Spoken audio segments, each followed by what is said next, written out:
প্রিয় দর্শক, আসসালামু আলাইকুম। আজকে আমার শ্রদ্ধেয় এক বড় ভাইয়ের একটা খামারের কিছু বিবরণ আপনাদের সামনে তুলে ধরব। প্রিয় দর্শক, দেখেন কত সাজানো গোছানো একটা খামার। এরকম একটা পরিবেশ আর দুই একটা খামারের মধ্যে আছে কিনা জানা নাই। তারপরে ওই খামারের মধ্যে মেজর কিছু ত্রুটি আছে, যেই ত্রুটির কারণে এই খামারের ডিম ক্রমান্বয়ে কমতেছে। এই হাঁসটার বয়স 8 থেকে 9 মাস বয়স। আর আপনারা সকলে অবগত আছেন, এই বয়সের খামারগুলো মিনিমাম 80% প্রোডাকশন থাকে। কেন? বয়সের একটা তারতম্য আছে, ব্যবসা করার একটা সিস্টেম আছে। আমরা সবসময় নতুন হাঁস দিয়ে খামার শুরু করি, তার মেজর কারণ হচ্ছে এই হাঁসটার ডিম পাড়ার জন্য একটা বডির ক্যাপাসিটি আছে, যেটা মনে করেন একটা রিজেক্ট হাঁসের নাই। তারপরে এই খামারটার মধ্যে এমন কিছু ত্রুটি আছে, যে ত্রুটির কারণে ক্রমান্বয়ে ডিমগুলো কমতেছে।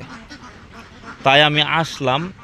আসার পরে আমি দেখি যেই মেজর সমস্যাটা, তার ভিতরে প্রধান সমস্যা হচ্ছে যেই জায়গাটা আসলে গোসলের স্থান, ওইখান থেকে উঠার পরে এই জায়গাটা এতটাই অপরিষ্কার, এতটাই নোংরা হয়েছে, যেই কারণে আসলে পরিবেশটা টোটালি নষ্ট হয়ে গেছে। এখানে গোসলের জায়গাটাও আলহামদুলিল্লাহ ভালো আছে, শুধু এই সাইডটা টোটালি নোংরা। আপনি আপনার খামারের মধ্যে একটু জায়গা যদি অপরিষ্কার রাখেন, আপনার এটার একটা ব্যাড এফেক্ট আপনার খামারের মধ্যে পড়বে, এটা আপনি নিশ্চিত থাকেন। এখানে অ্যামোনিয়া গ্যাসের সৃষ্টি হবে। যখন এই স্থানটা দিয়ে আপনার হাঁস চলাচল করবে, তখন এটার একটা এফেক্ট আপনার খামারের মধ্যে পড়বে, আপনি একটা নিশ্চিত থাকেন। তবে একটা খামার করার পূর্বে আপনার এইসব বিষয়গুলো মাথার মধ্যে রাখা অত্যন্ত জরুরি। এখানে প্রয়োজন ছিল স্মুথলি ওঠানামা করার জন্য একটা ব্যবস্থা করে দেওয়া, এবং কি তার উপরে একটা প্রিপাল বিছিয়ে দেওয়া, যেন এইখানে যে ময়লাটা হয়, ভুল দিয়ে ছিটিয়ে একটু পানি দেওয়ার পরে যেন এই ময়লাটা ক্লিন হয়ে পানিতে পড়ে যায়। এতে আসলে খামারের তেমন একটা এই পরিবেশটা নষ্ট হওয়ার মতো কোনো সম্ভাবনা নাই। আর আপনারা সকলে অবগত আছেন যে একটা ডিম পাড়া হাঁস রীতিমতো একটা প্রেগনেন্সি মহিলার মতো। এই যে দেখেন, এইখান থেকে ওঠানামা করার সময় প্রত্যেকটা হাঁস জাপায়া ওঠা লাগে। এখানে জায়গাটা, ওঠানামার জায়গাটা কিন্তু এতটা স্মুথ না যে আসলে খুব সুন্দরে উঠতে পারবে।